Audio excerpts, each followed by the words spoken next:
Today आज हम लोग एक नया सब्जेक्ट प्रोजेक्ट मैनेजमेंट शुरू करने जा रहे हैं।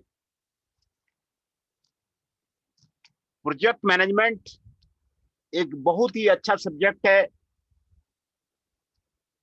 और उसके सिलेबस के बारे में हम लोग आज डिस्कस करेंगे। उसके सिलेबस में क्या दिया हुआ है, प्रोजेक्ट मैनेजमेंट का सिलेबस में क्या दिया हुआ है। यूएसए में प्रोजेक्ट मैनेजमेंट का स्पेशल इंस्टीट्यूट है, आप उसका वेबसाइट दे सकते हैं। Project management institute special institute है, सिर्फ प्रोजेक्ट मैनेजमेंट को सब्जेक्ट करने के लिए। और यूरोप में कई यूनिवर्सिटी में MSc in project management, MTech in project management का कोर्स रन किया जाता है। सिर्फ प्रोजेक्ट मैनेजमेंट के ऊपर ही एमटेक का डिग्री दिया जाता है। कई कोर्सेस आपको यूरोपियन यूनिवर्सिटी में प्रोजेक्ट मैनेजमेंट का आपको दिए जाते हैं। इससे इंपॉर्टेंस का पता चलता है कि प्रोजेक्ट मैनेजमेंट बहुत ही इंपॉर्टेंस है, बहुत ही इंपॉर्टेंट है। और प्रोजेक्ट मैनेजमेंट के थ्रू हर एक आदमी को गुजरना ही पड़ता है ना। आप किसी भी लाइन में हैं, एडमिनिस्ट्रेशन में है,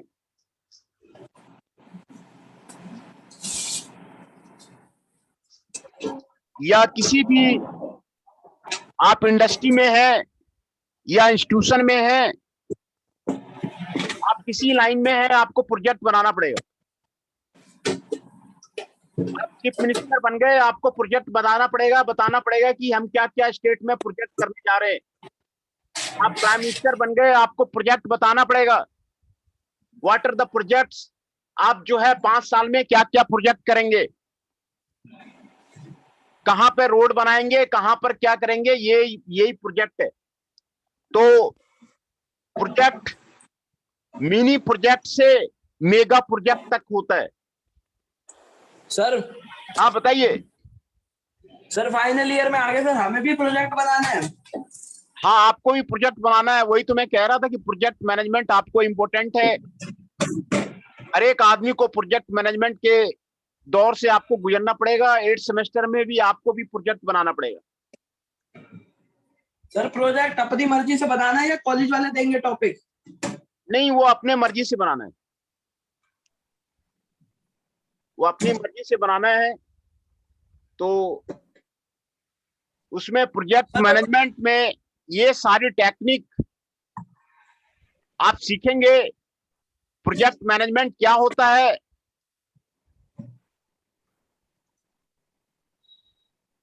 और प्रोजेक्ट मैनेजमेंट के क्या मायने हैं, ये सारे चीजें आप प्रोजेक्ट मैनेजमेंट कैसे हैंडल किया जाता है। कोई भी एमएनसी आती है तो वो प्रोजेक्ट लगाती है। किसी इंडस्ट्री किसी कंट्री में गई तो वो प्रोजेक्ट लगाती है। कितने दिन का प्रोजेक्ट होगा, कितना बजट होगा, किस तरह का प्रोजेक्ट होगा, किस तरह प्रोजेक्ट ग्रोथ करेगा, किस तरह प्रोजेक्ट को मॉनिटर किया जाएगा, किस तरह प्रोजेक्ट को कंट्रोल किया जाएगा। सर हाँ बताइए। सर इंटरव्यू वाले भी आएंगे, कंपनीज आएंगे कॉलेज में? नहीं, वो तो अलग हो गया ना, वो तो ट्रेनिंग प्लेसमेंट डिपार्टमेंट कराएगा, वो इंटरव्यू वगैरह जो भी है। सर कराएगा। मैं तो वैसे पूछ रहा हूँ सर, आप भी फैकल्टी के सर आएंगे, वैसे कंपनीज आती है? नहीं, अभी जो फाइनल ईयर में बच्चे हैं ना, बहुतों की जॉब लग गई है, बहुतों की जॉब लग गई है। इसीलिए अब ये मैकेनिकल बेल्ट है, गुड़गांवा फरीदाबाद मैकेनिकल बेल्ट है, जेसीबी है, स्कर्ट्स है, कई जगह कई बच्चों की जॉब लग गई है। इसलिए यहाँ पे जॉब का टेंशन मत लीजिए, जॉब लग जाएगी। सर कौन से कब आते हैं सर कंपनीज कॉलेज में इंटरव्यू लेने? वो तो ट्रेनिंग प्लेसमेंट डिपार्टमेंट का काम है, वही कराएगी, वो उन्हीं से कांटेक्ट करना पड़ेगा। वो तो हमारा कंसर्न नहीं है। लेकिन जहां तक हमें जानकारी है, अभी जैसे 8th सेमेस्टर के बच्चे प्रोजेक्ट कर रहे थे, कई अपने अपने इंडस्ट्री में जॉब मिल गई है, सबको अच्छे अच्छे जगह प्लेस हो गए हैं सर, है ना। तो अच्छी बात है सर। हाँ, तो ये मैकेनिकल बेल्ट है, गुड़गांव का, फरीदाबाद का, सोनीपत का बेल्ट जो है, ये कंप्लीट जो है मानेसर से जो है आपका जैपनीज जोन भी है। तो कई नई नई इंडस्ट्री आ रहे, तो आपको इसमें परेशानी नहीं होगी, आपको घर के पास ही नजदीक आपको जो है अच्छा जॉब आपको मिल जाए, है ना। तो ये काम यस ट्रेनिंग सर। प्लेसमेंट का डिपार्टमेंट का है, उनका करना है, उन्हीं से ये रिलेटेड काम है ना, वही आपको ये इसमें बताएंगे। तो प्रोजेक्ट मैनेजमेंट, जैसे मैं बता रहा था कि कोई भी गवर्नमेंट बनती है तो वो अपना प्रोजेक्ट डिसाइड करती है कि क्या क्या बनाने हैं, 5 साल में क्या क्या करने हैं। वो मेगा प्रोजेक्ट कहलाता है, 5 साल का जो टाइम ड्यूरेशन होता है मेगा प्रोजेक्ट कहलाता है। तो प्रोजेक्ट मैनेजमेंट में ये जो है आपको काफी काफी इसका इंपॉर्टेंस है। कई जगह मैंने बताया कि प्रोजेक्ट मैनेजमेंट का स्पेशल इंस्टीट्यूशन है, कैसे रेगुलेट किया जाए प्रोजेक्ट को, वो सारी चीजें इसमें आपको सीखने को मिलेगी, है ना। एक माइनर प्रोजेक्ट हो गया, मिनी प्रोजेक्ट हो गया, मेजर प्रोजेक्ट हो गया, सभी तरह का प्रोजेक्ट के बारे में कैसे डील करेंगे, वो सारा इसमें इस कोर्स में आपको दिया हुआ है। बहुत ही ब्यूटीफुल कोर्स है। तो कोर्स आउटकम पहले मैं आपको यहाँ पर आपको बता देता हूँ। ये सब्जेक्ट पढ़ने के बाद कितने टाइप के प्रोजेक्ट होते हैं उसके बारे में आपको जानकारी मिलेगी। How many types of the projects are there, कितने तरह के प्रोजेक्ट होते हैं, प्रोजेक्ट्स क्या होते हैं, उसके बारे में आपको जानकारी मिलेगी। दूसरा, प्रोजेक्ट अप्राइजल एंड सिलेक्शन कैसे करते हैं, दिस इज वेरी इंपॉर्टेंट। कोई भी प्रोजेक्ट का आपको सिलेक्शन करना, प्रोजेक्ट का साइट डिसाइड करना,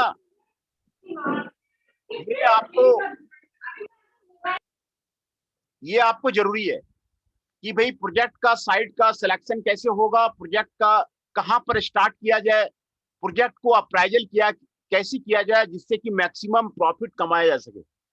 हर एक इंडस्ट्री का यही मोटिव रहता है कि हम अच्छा प्रोजेक्ट लगाएं, अच्छा एक 5G का मोबाइल कंपनी का एक प्रोजेक्ट लगा दें, हम जो है पूरा प्रॉफिट गेन करें। तो ये प्रोजेक्ट अप्राइजल और सिलेक्शन में है कि प्रोजेक्ट का अप्राइजल कैसे करेंगे, प्रोजेक्ट का सिलेक्शन कैसे करेंगे, है ना। प्रोजेक्ट अप्राइजल और सिलेक्शन ये कैसे करेंगे। उसके बाद जो दूसरा कोर्स आउटकम है, डेवलप द प्रोजेक्ट नेटवर्क।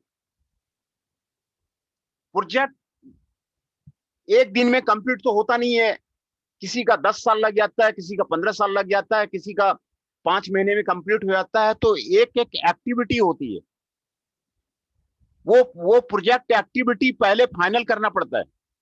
ये एक्टिविटी होगा, उसके बाद ये एक्टिविटी होगा, उसके बाद ये एक्टिविटी होगा,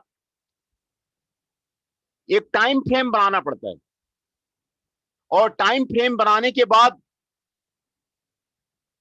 कैसे कैसे कंप्लीशन हुआ उसका कंट्रोल किया जाता है, उसका मॉनिटर किया जाता है, कौन सा एक्टिविटी पीछे है, कौन सा एक्टिविटी को पहले शुरू करना है, कौन सा एक्टिविटी में कितना ह्यूमन रिसोर्सेस लगेंगे, कितना कौन सा मेन पावर लगेगा, कितना उसमें फंड लगेगा, ये सारे डिसाइड करने पड़ते हैं। तो ये आपको प्रोजेक्ट नेटवर्क है। प्रोजेक्ट नेटवर्क में दो टेक्निक यहां पर है, program evolution and review technique PERT, और दूसरा क्रिटिकल पाथ मेथड, है ना। दो टेक्निक इसमें प्रोजेक्ट मैनेजमेंट में यूज होते हैं। दोनों टेक्निक को आप अच्छी तरह उसमें आप पढ़ेंगे कि प्रोजेक्ट इवोल्यूशन रिव्यू टेक्निक क्या है, दूसरा क्रिटिकल पाथ मेथड क्या है, दोनों से कैसे जो है प्रोजेक्ट को रिव्यू किया जाता है, प्रोजेक्ट को कंट्रोल किया जाता है ना। और role of the human factors in the project क्या है, ये आपको बहुत ही इंपॉर्टेंट है। कोई भी प्रोजेक्ट डिपेंड करता है ह्यूमन पे, डिपेंड करता है। उसमें आपको ह्यूमन को मोटिवेशन आना चाहिए, इनोवेशन आना चाहिए प्रोजेक्ट को करने के लिए। प्रोजेक्ट हमेशा पीपुल हमेशा मोटिवेटेड रहता है, तभी आपको प्रोजेक्ट आपको कंप्लीट होता है। तो इसमें ह्यूमन फैक्टर्स का रोल जो है प्रोजेक्ट को कंप्लीट करने में आपको बहुत ज्यादा है, उसके बारे में आप डील करेंगे। व्हाट आर द फैक्टर्स, और क्या क्या जो है ह्यूमन फैक्टर्स में क्या क्या उसमें आपको किया जाएगा, उसी के बारे में हम लोग डील करेंगे। तो हम लोग सिलेबस के बारे में जो कोर्स कंटेंट दिया हुआ है उसके बारे में हम लोग पहले स्टडी करते हैं कि इसमें क्या हुआ दिया हुआ है। तो यूनिट फर्स्ट में आपका इंट्रोडक्शन है, प्रोजेक्ट मैनेजमेंट का इंट्रोडक्शन है और ओवरव्यू है। जितने भी प्रोजेक्ट मैनेजमेंट के लेक्चर नोट्स थे आपको भेज दिए गए, जरूरत से ज्यादा भेज दिए गए हैं, और एक एक टॉपिक का जो लेक्चर नोट्स जो है आपको व्हाट्सएप कर दिया गया है, इसीलिए आपको कोई तरह का आपको दिक्कत नहीं है। आपको कहीं जो है कोई बुक ढूंढने की जरूरत नहीं है। टॉपिक वाइज सिलेबस के अकॉर्डिंग आपको लेक्चर नोट्स भेज दिए गए, है ना। तो आपको रिसोर्सेस की आपको कोई प्रॉब्लम नहीं है, लेक्चर नोट्स आपको कंप्लीट दे दिए गए हैं, इसीलिए आपको सिलेबस भी दे दिया गया है। असाइनमेंट भी जो है आपको जो करना है वो भी भेज दिया गया है। तो आप जितना जल्दी असाइनमेंट करके जमा कर सकते हैं आपका बेटर आपका इवैल्यूएशन हो जाएगा। तो सभी तरह के लेक्चर नोट्स टॉपिक वाइज बिल्कुल जो है आपको भेज दिए गए हैं, कोई रिसोर्सेस की आपके पास कमी नहीं है। तो सिलेबस में हम लोग जो स्टडी करेंगे, introduction and overview, what is the project management, project management क्या है, इसको कैसे ओवरव्यू लिया जाता है, उसका डिफिनेशंस के बारे में स्टडी करेंगे।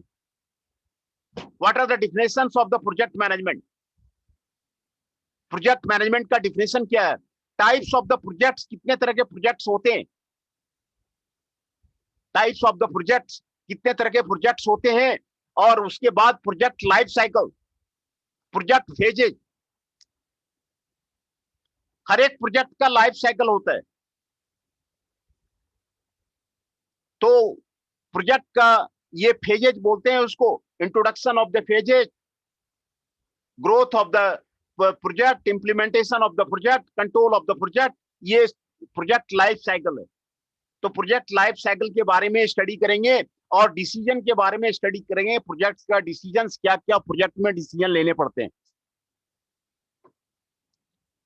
प्रोजेक्ट में क्या क्या डिसीजन लेने पड़ते हैं, वो प्रोजेक्ट डिसीजन के बारे में हम लोग स्टडी करेंगे।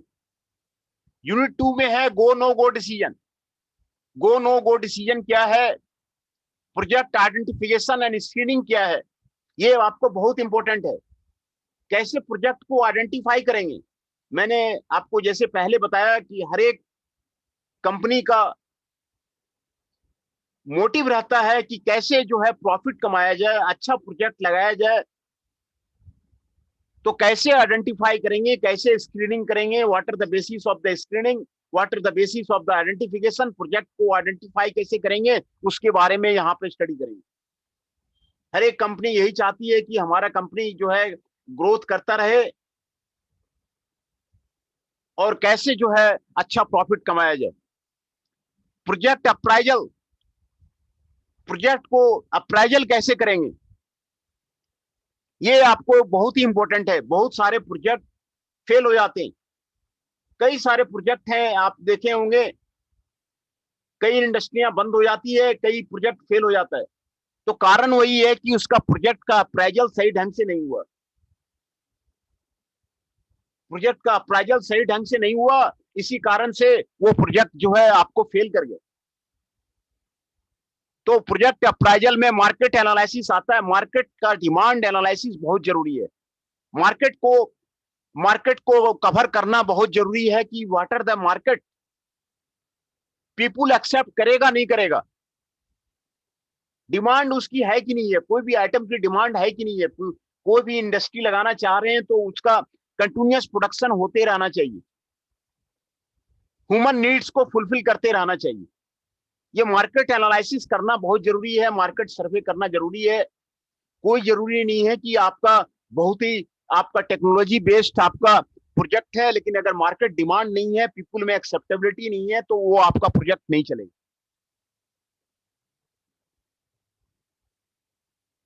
है ना। तो ये मार्केट एनालिसिस जरूरी है। उसके बाद टेक्निकल, कंपनी कोई भी प्रोजेक्ट करना चाह रही है, कोई भी चीज बना रही है, तो टेक्निकली कितना सक्षम है, टेक्निकली कितना सक्षम है, उसके बारे में कंपनी उस पर विचार करेगी कि सारी मशीनें उसके पास है कि नहीं है, रॉ मटेरियल उसके पास है कि नहीं है, पीपुल उसके पास है कि नहीं। टेक्निकल एनालिसिस इसमें करना पड़ेगा पहले कि प्रोजेक्ट हम कोई भी प्रोजेक्ट लगाना चाह रहे हैं, अच्छा प्रोजेक्ट लगाना चाह रहे हैं, तो टेक्निकल फिजिबिलिटी है कि नहीं है। जो भी मशीन चाहिए वो मशीन हमारे पास है कि नहीं है। तो टेक्निकल एनालिसिस प्रोजेक्ट का करना जरूरी है। कई प्रोजेक्ट इसी बेस पे फेल हो जाते हैं, मल्टीनेशनल कंपनी इसी से आगे हो जाता है, क्योंकि टेक्निकली वो सुपीरियर रहता है। जो डोमेस्टिक कंपनी है, डोमेस्टिक कंपनी से आपको मल्टीनेशनल कंपनी का टेक्नोलॉजी बेटर रहता है, वो आपको मार्केट में कम्पीट कर जाता है। यही हो रहा है बहुत सारे आपका ऑटोमोबाइल इंडस्ट्री में, आपको यही हो रहा है। टेक्निकली साउंड है, फोर्ड कंपनी टेक्निकली साउंड है, इसीलिए मार्केट में उसका सर्वाइवल बहुत ज्यादा है। टेक्निकली साउंड है वो, उसकी मैन्युफैक्चरिंग एजाइल मैन्युफैक्चरिंग सिस्टम है।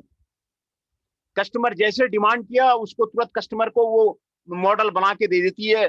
फोर्ड कंपनी की जो है बहुत ही आपको टेक्निकली सुपीरियर है। सोशल इफेक्ट क्या है, वो सोशल एनालिसिस करना जरूरी है। अनसोशल कंपनी वो चल नहीं पाती है। तो वो सोसाइटी के प्रति आपको क्या उसका रवैया है, सोशली में उसको एक्सेप्टेंस मिल रहा है नहीं मिल रहा, सोसाइटी में एक्सेप्टेंस मिलता है नहीं मिलता है, ये आपको जरूरी है। इकोलॉजिकल इशू क्या है, इन्वायरमेंट रिलेटेड इशू क्या है। इन्वायरमेंट रिलेटेड इशू बहुत ही आपको कंसर्न आपको रखने लग गया है। सभी गवर्नमेंट अब रूल बनाने लग गई है इन्वायरमेंट के ऊपर में। इन्वायरमेंट के ऊपर में आपको सभी कंपनी रूल बनाने लग गई है कि ये जो कंपनी आपको इन्वायरमेंट पोल्यूशन कर रही है उसको वहां से हटाने के लिए, बंद करने के लिए कोशिश कर रहा है। तो इकोलॉजिकल आपको फैक्टर बहुत जरूरी है कंसीडर करना। What are the ecological factors are there, कैसे उसको कंट्रोल किया जाए, what are the laws are related with them. Ecological आपको कंसिडरेशन प्रोजेक्ट का करना जरूरी है। कितना भी अच्छा प्रोजेक्ट हुआ लेकिन इकोलॉजिकल नहीं है तो वो आपको दिल्ली में आपको नहीं लगने देगी, गवर्नमेंट मना करेगी कि नहीं पॉल्यूशन फ्री आपको होना चाहिए, तभी आपको लगेगा। प्रोजेक्ट अप्राइजल में फाइनेंशियल अप्राइजल बहुत जरूरी है। 5G नेटवर्क का आपने नाम सुना होगा, 5G मोबाइल का। वो कहते हैं कि उसमें जो खर्चा है करीब 18 से 20 हजार का है, वो बेचती है अपना मोबाइल। मोबाइल जो है 1 लाख 1.5 लाख तक का बेचती है वो। तो फाइनेंशियली वायबल कितना है, फाइनेंशियली मार्केट में कितना गेन हो रहा है, ये अप्राइजल इसमें आपको प्रोजेक्ट का जरूरी है। ये प्रोजेक्ट अप्राइजल आपको ये 5 टेक्निक आपको दिया हुआ है। मार्केट एनालिसिस आपको करना जरूरी है, टेक्निकल एनालिसिस करना जरूरी है, सोशल एनालिसिस करना जरूरी है, इकोलॉजिकल करना जरूरी है, और फाइनेंशियल आपको करना जरूरी है। फाइनेंशियल एनालिसिस बिल्कुल जरूरी है आपको सर्वाइवल ऑफ द कंपनी के लिए। कोई भी कंपनी का सर्वाइवल तभी आपको फिट होगा जब जो है आपको फाइनेंशियली गेन हो रहा है। कोई प्रोजेक्ट को बनाने से, किसी प्रोजेक्ट को करने से फाइनेंशियली आपको गेन हो रहा है, तभी आपको कंपनी वो आपको सरवाइव करेगी। दूसरा, कोई भी स्टूडेंट इस पे आप प्रोजेक्ट शुरू कर सकते हैं, अभी इस पे एनालिसिस किसी लेकर के आप कर सकते हैं, प्रोजेक्ट बनाना शुरू कर सकते हैं किसी भी टॉपिक पे। आप जो है प्रोजेक्ट बनाइए, रिसर्च पेपर लिखिए, and I will help you. उसके बाद प्रोजेक्ट सिलेक्शन कैसे करते हैं। प्रोजेक्ट सिलेक्शन करने के लिए यहां पर आपको 3 टेक्निक आपको दिया हुआ है। pragmatic approach, pairwise approach and multi-attribute decision making approach, MADM approach। MADM approach का मतलब है multi attribute decision making approach. Multi attribute decision making approach, ये 3 मेथड आपको प्रोजेक्ट सिलेक्शन के लिए आपको दिया हुआ है कि किसी प्रोजेक्ट का सिलेक्शन कैसे करेंगे। ये तीनों मेथड आपको न्यूमेरिकल है, प्रैग्मेटिक अप्रोच है, पेयर वाइज कंपैरिजन है, पेयर वाइज उसमें कंपेरिजन करते हैं, और multi attribute decision making approach. Multi, ये तीनों में जो मेथड दिए हुए हैं, तीनों का मैंने एक multi attribute decision making approach का एक थीसिस भी मैंने भेज दिया है। उसमें देखिएगा बहुत अच्छा थीसिस है, multi attribute decision making approach करता है। पेयर वाइज कंपेरिजन करके एक प्रोजेक्ट का दूसरे प्रोजेक्ट से कंपेरिजन करके आप निकाल सकते हैं, प्रोजेक्ट सिलेक्शन कर सकते हैं कौन सा प्रोजेक्ट बेटर रहेगा। तो ये यूनिट 2 में जो टॉपिक दिए हुए हैं ये आपको काफी इंपोर्टेंट है। प्रोजेक्ट आइडेंटिफिकेशन एंड स्क्रीनिंग, ये आपको किसी प्रोजेक्ट का सक्सेस आइडेंटिफिकेशन एंड स्क्रीनिंग पे डिपेंड करता है। आप उसको पहले स्क्रीन कर लीजिए, आइडेंटिफाई कर लीजिए कि प्रोजेक्ट क्या होगा। प्रोजेक्ट अप्राइजल आप अच्छी तरह कर लीजिए, प्रोजेक्ट आपका फेल नहीं होगा। प्रोजेक्ट सिलेक्शन आप अच्छी तरह कर लीजिए, आपका प्रोजेक्ट फेल नहीं होगा। ये आपको 3 मेथड आपको यहाँ पर आपको बताया हुआ है, और तीनों मेथड के एक एक थीसिस भी मैंने भेज दिया है आपको। प्रोजेक्ट सिलेक्शन का आपको मैंने थीसिस भेज दिया है।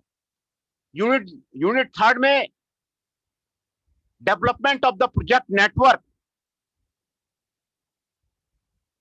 किसी भी प्रोजेक्ट का नेटवर्क होता है, जैसे मैंने बताया कि कोई भी आप ब्रिज बनाएंगे, कोई भी प्रोजेक्ट है। अभी मेट्रो प्रोजेक्ट ज्यादा चल रहा है इंडिया में। दिल्ली में मेट्रो आ गया, वो अब दूसरे सिटी में वो कह रहे हैं कि मेट्रो लगाएंगे। मेट्रो प्रोजेक्ट ज्यादा चल रहा है, तो ये मेट्रो प्रोजेक्ट का टाइम ड्यूरेशन होता है। तो ये नेटवर्क है, एक्टिविटी कैसे कैसे शुरू करनी है सारा उसका नेटवर्क है। तो वो आपको, ये आपको प्रोजेक्ट नेटवर्क कहलाता है। Sequencing of the activity, activity को एक एक करके लिखना, वो आपको प्रोजेक्ट नेटवर्क कहलाता है। प्रोजेक्ट डिस्क्रिप्शन क्या है? वर्क ब्रेकडाउन स्ट्रक्चर, पूरे प्रोजेक्ट को ब्रेक डाउन कर देते हैं, हर एक एलिमेंटल वर्क में, एक एक एलिमेंटल वर्क में उसको डिवाइड कर देते हैं, वो ब्रेक डाउन स्ट्रक्चर कहलाता है। Rules for drawing and representation, project को, नेटवर्क को रिप्रेजेंट करने की क्या फुलकर्सन रूल है, उसके बारे में आप स्टडी करेंगे। कैसे जो है प्रोजेक्ट नेटवर्क आपको बनाया जाता है, एक्टिविटी आपको कैसे बनाया जाता है, वो उसको रिप्रेजेंट कैसे किया जाता है, वो आप यहाँ पे स्टडी करेंगे। कंसिस्टेंसी क्या है प्रोजेक्ट में, प्रोजेक्ट नेटवर्क में कंसिस्टेंसी क्या है? What is the redundancy in the project network? Product network में रिडेंसी क्या है, उसको मैट्रिक्स रिप्रेजेंटेशन कैसे करते हैं?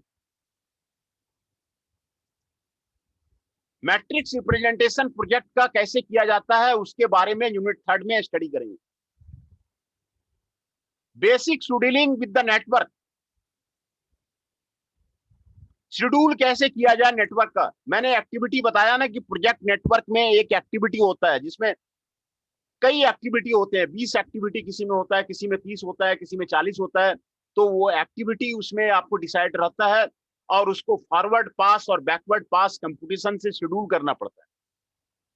तो शेड्यूलिंग को आप सीखेंगे कि आप जो है हर एक एक्टिविटी को, मान लीजिए कोई मकान बनाना है, मकान बनाने का एक्टिविटी हो गया, पहले आपको ग्राउंड ठीक करना पड़ेगा। ग्राउंड ठीक करने के बाद फिर जो है उसमें खुदाई करनी पड़ेगी। खुदाई करने के बाद जो है उसमें दीवार खड़ा करना पड़ेगा। दीवार करने के बाद जो है लिंटर लगाना पड़ेगा। लिंटर लगाने के बाद जो है उसमें ढलाई करनी पड़ेगी। उसके बाद सेकंड फ्लोर बनाना पड़ेगा, फिर थर्ड फ्लोर बनाना पड़ेगा। तो इसीलिए एक एक एक्टिविटी होती है, कोई भी प्रोजेक्ट का एक्टिविटी होता है। Activity number 1, activity number 2, activity number 3, इसी को basic scheduling with the network करते हैं। शेड्यूलिंग विद द नेटवर्क इसी को करते हैं। इसमें फॉरवर्ड पास है, बैकवर्ड पास है। अगर शुरू से हम लोग डिसीजन लेते हैं फर्स्ट एक्टिविटी से, तो इसको फॉरवर्ड पास बोलते हैं। अगर पीछे से डिसाइड लेते हैं तो उसको बैकवर्ड पास बोलते हैं।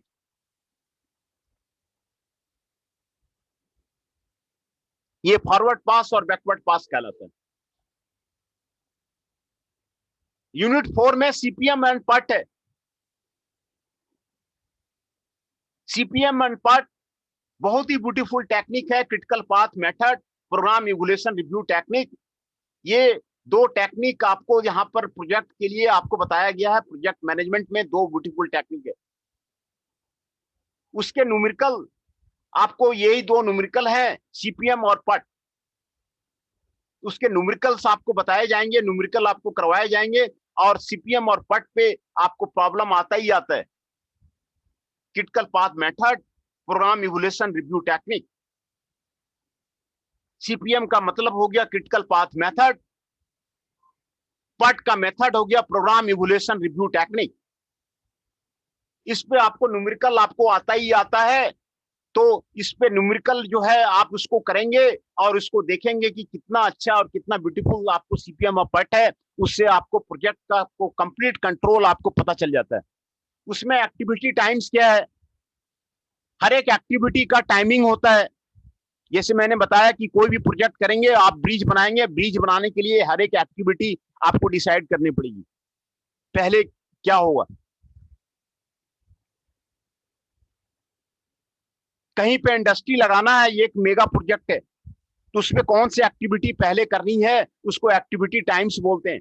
कंप्लीशन उसका कैसे होगा, what are the plots are there in the CPM and PERT, उसके बारे में स्टडी करेंगे। प्रोबेबिलिटी के बारे में स्टडी करेंगे, एग्जांपल्स एंड प्रॉब्लम्स। पट और सीपीएम का प्रॉब्लम्स के बारे में आप स्टडी करेंगे और एग्जांपल्स के बारे में आप स्टडी करेंगे, है ना। तो ये आपको यूनिट 4 में आपको सीपीएम और पट के बारे में आपको स्टडी करना है। Critical path method, program evolution review technique, उसमें आपको activity time, completion times, plots क्या होते हैं, प्रोबेबिलिटी क्या है, उसके न्यूमेरिकल प्रॉब्लम्स क्या क्या है, उसके बारे में आप स्टडी करेंगे यूनिट 4 में।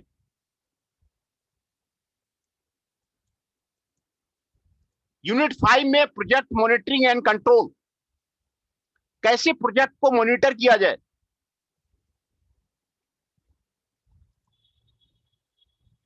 प्रोजेक्ट को कैसे मॉनिटर किया जाता है, इसके बारे में आप स्टडी करेंगे।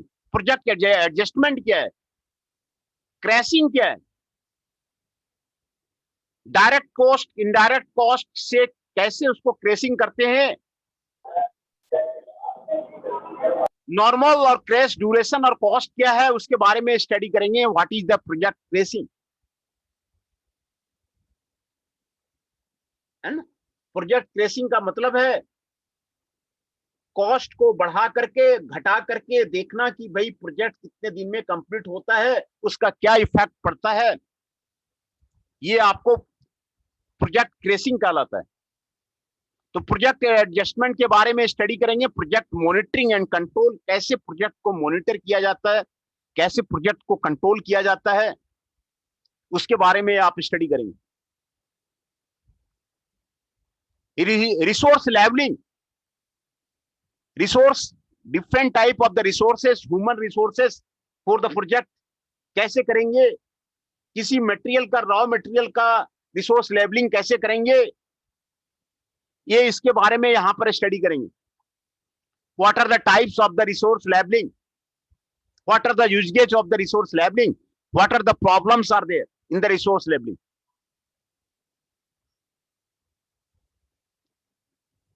मैनेजिंग रिस्क क्या है, what are the managing risk in the project.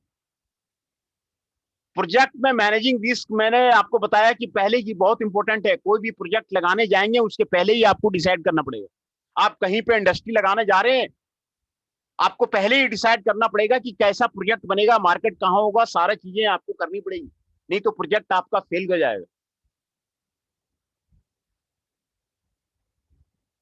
सारी अप्राइजल आपको करनी पड़ेगी। तो क्या क्या रिस्क है प्रोजेक्ट मैनेजमेंट में, क्या क्या रिस्क है, वो मैनेजिंग रिस्क के बारे में आप यहाँ पे स्टडी करेंगे। रिस्क को जानना जरूरी होता है कि भाई हम कोई प्रोजेक्ट लगाना जा रहे हैं तो उसमें क्या क्या रिस्क है, what are the uncertainty are there and uncertainty with the project. Project के साथ में क्या क्या अनसर्टेनिटी है, उसके बारे में आप यहाँ पर स्टडी करेंगे। यूनिट 6 में role of the human factors in the project completion. किसी भी चीज को करने के लिए ह्यूमन बहुत बड़ा इंपॉर्टेंट फैक्टर है।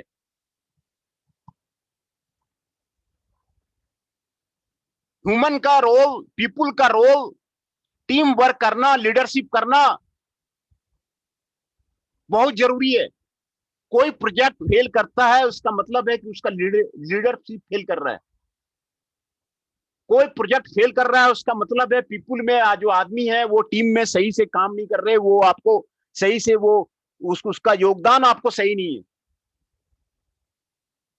तो किसी प्रोजेक्ट को कंप्लीशन के लिए ह्यूमन का जितना ज्यादा रोल रहता है ना, कोई भी प्रोजेक्ट करेंगे तो उसमें जो प्रोजेक्ट का मैनेजिंग डायरेक्टर होता है, प्रोजेक्ट का जो चेयरमैन होता है, वो मेन रोल आपको अदा करता है। उसमें जो आपको जो डिफरेंट मैनेजर्स हैं वो आपको जबरदस्त रोल अदा करते हैं प्रोजेक्ट को सक्सेस करने के लिए।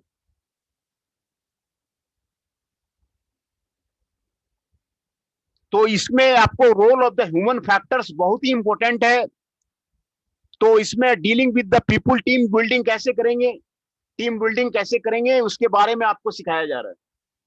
टीम बिल्डिंग, आखिर वो सारे को टीम में काम करना वो जरूरी है। कोई भी प्रोजेक्ट करने के लिए टीम में आदमी को काम करना जरूरी है। What are the things that is to be the people learn with the team building, team making, ये जरूरी है। टीम में काम करना जरूरी है। एक आदमी इंडिविजुअली अच्छा काम कर सकता है लेकिन वो टीम के साथ काम करना जरूरी है, तभी सक्सेस मिलेगा। टीम बिल्डिंग जरूरी है। प्रोजेक्ट में लीडरशिप आपको जरूरी है। लीडर बनना, फोरकास्ट करना क्या होने वाला है और क्या हम करने जा रहे हैं, ये आपको जरूरी है। ये लीडरशिप प्रोजेक्ट में क्या होता है, कमिटमेंट क्या होता है, वर्क कल्चर। हर एक प्रोजेक्ट में कंपनी का अपना कल्चर होता है, वर्क कल्चर होता है। मारुति से भी कई आदमी को, मैनेजर्स को जापान भेजा जाता है कि आप जापानीज कल्चर सीख करके फिर मारुति में वापस आइए और फिर वर्क कल्चर को यहाँ पे डेवलप कीजिए। तो वर्क कल्चर क्या होता है, वर्क कल्चर को कैसे डेवलप किया जाए उसके बारे में आपको मेन रोल होता है। मोटिवेशन, ह्यूमन हमेशा मोटिवेटेड रहना चाहिए।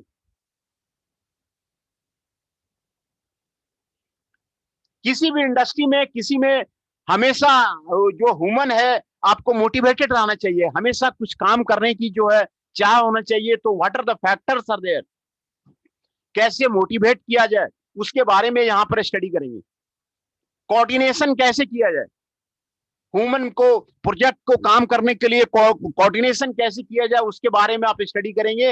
एटीट्यूड क्या है, इनोवेशन के साथ काम करना है। देखिए कोई भी प्रोजेक्ट तभी फेल करता है जब उसमें इनोवेशन नहीं होता है। कोई भी काम अगर नयापन हो ना, नई चीजें हैं, तो उसमें आपको इनोवेशन होने के साथ जो है वो सक्सेस कर जाता है। कोई भी प्रोजेक्ट कीजिए उसमें इनोवेशन होना चाहिए, तो प्रोजेक्ट आपको सक्सेस कर जाता है। तो इनोवेशन आपको जरूरी है। प्रोजेक्ट कंप्लीशन किस तरह होगा वो आपको जरूरी है। Review and future direction project का आपको कैसे होगा, ये आपको यहाँ पर आप स्टडी करेंगे। प्रोजेक्ट को कंप्लीट कैसे किया जाए, क्या क्या स्टेप्स हैं प्रोजेक्ट को कंप्लीशन के, रिव्यू एंड फ्यूचर डायरेक्शन, ये सारे उसमें आपको ये आपको 6 यूनिट में आपको डिवाइड किया गया है। हर एक यूनिट का आपको टॉपिक आपको आज बता दिया गया। यूनिट फर्स्ट का, यूनिट सेकेंड का, यूनिट थर्ड का, फोर्थ का, फिफ्थ का एंड सिक्स्थ का। अब मैं पहले अटेंडेंस ले लूं, उसके बाद जो है क्लास को कंटिन्यू करूं।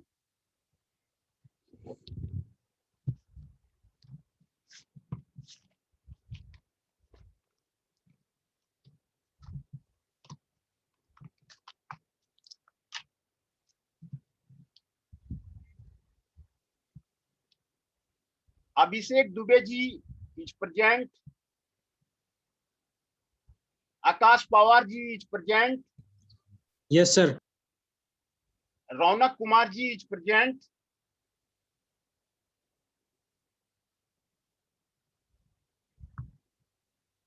आशीष ji 7 is present,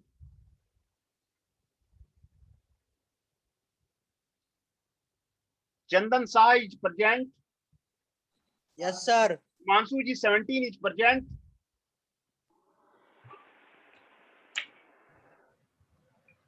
Himanshu Kundir ji 18 is present, Jitendra Rana ji 23 is present. Nandini ji is present. Pawan is present.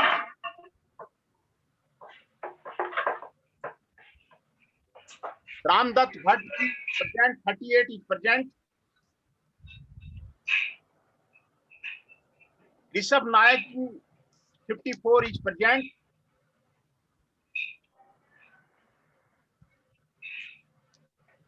Kartik ji 24 is present.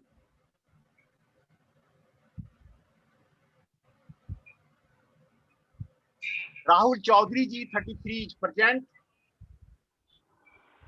Yes, sir. Shekhar ji 41 is present.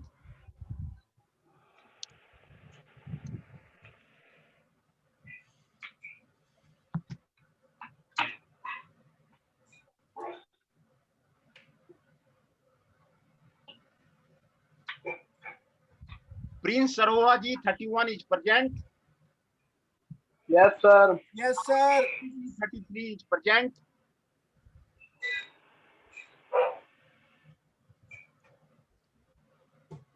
मैं फिर से सभी जो प्रेजेंट है उनका नाम पहले बता देता हूं। कार्तिक जी 24 is present. Rishabh Nayak ji 54 is present. Ramdatt Bhatt ji 38 is present. Pawan ji is present. Nandini Gujjar ji is present. Jitendra Rana ji 23 is present. Himanshu Pundir ji 18 is present. Himanshu ji 17 is present. Chandan Shah ji 8 is present. Ashish ji 7 is present. Akash Pawar ji 3 is present. Abhishek Dubey ji 2 is present. Raunak Kumar ji 39 is present. Shekhar ji 41 is present. Rahul Chaudhary ji 33 is present. सरोवा ji 31 is present. Yeah. है ना? तो 18 MA 033 Rahul Chaudhary. हाँ, Rahul Chaudhary ji present. Rahul Chaudhary. Roll number 22 Janesh Chauhan present. हाँ, ये तो हिमांशु की आवाज लग रही है ना? जनेश चौहान जी प्रेजेंट। राहुल हिमांशु की आवाज लग रही है ना? हाँ भाई हाँ। सर एग्जिट हो गया, वो वैक्सीन लगवा रहा था वो। अच्छा फिर ठीक है। लेट हो गया क्या वैक्सीन लगवाते हो? आई मीन एलएटी वाला वो। आज जो है वो सिलेबस के बारे में, सिलेबस में क्या क्या है 6 यूनिट में आपको वो मैंने आपको डिस्कस किया है, और जितने भी टॉपिक वाइज लेक्चर नोट्स हैं वो मैंने सारा आपको भेज दिया है। वो सारा कंप्लीट सिलेबस के अकॉर्डिंग है, इसीलिए आपको कोई उसमें दिक्कत नहीं आएगी। आपको सारा उसमें आपको दे दिया गया है। यहाँ तक कि जरूरत से ज्यादा भी आपको कुछ थीसिस भी भेज दिए गए हैं, कुछ दूसरी जगह का लेक्चर नोट दूसरी यूनिवर्सिटी का भी भेज दिया गया है। क्वेश्चन पेपर भी आपको भेज दिया गया है, और असाइनमेंट भी आपको भेज दिया गया है। तो ये सारे भेज दिया गया है। रिसोर्सेस आपके पास पूरा है, और ये आपको जो सब्जेक्ट है थ्योरेटिकल है, इसमें आपको सीपीएम और पट ये दो आपके न्यूमेरिकल हैं। सीपीएम और पट ये आपके दो न्यूमेरिकल हैं, और यहाँ पर जो आपको 3 जो मेथड दिए हुए हैं ये आपको न्यूमेरिकल है। Multi activity decision making approach, इसकी मैंने एक थीसिस भेज दी है। पेयर वाइज कंपैरिजन अप्रोच, ये आपको न्यूमेरिकल है। बाकी सारा आपका थ्योरेटिकल है। और पट सीपीएम भी जो है बहुत ही आसान आपको। सर अटेंडेंस हो गई? हाँ बताइए, नाम बताइए। गौरव कुमार जी का हो गया जी। तो इसमें सीपीएम और पट भी बहुत ही आसान न्यूमेरिकल है। उसमें आपको इसमें स्टेप वाइज आपको बनता है, ज्यादा डिफिकल्ट आपको फार्मूला इसमें नहीं है। इसीलिए ये पेपर आपको कंप्लीट स्कोरिंग है। आप इसमें कंप्लीट 100% मार्क्स आप इसमें ला सकते हैं। तो आपको 6 यूनिट में क्या क्या है वो आपको यहाँ पे, छठा यूनिट में आपको role of the human factors, ये आपको बहुत ही इंपॉर्टेंट है। कोई भी आपको इंडस्ट्री सक्सेस करता है तो उसमें ह्यूमन का रोल आपको बहुत जरूरी होता है। कैसे आप प्रोजेक्ट कंप्लीट करते हैं और रोल ऑफ द ह्यूमंस के बारे में कैसे डील करेंगे।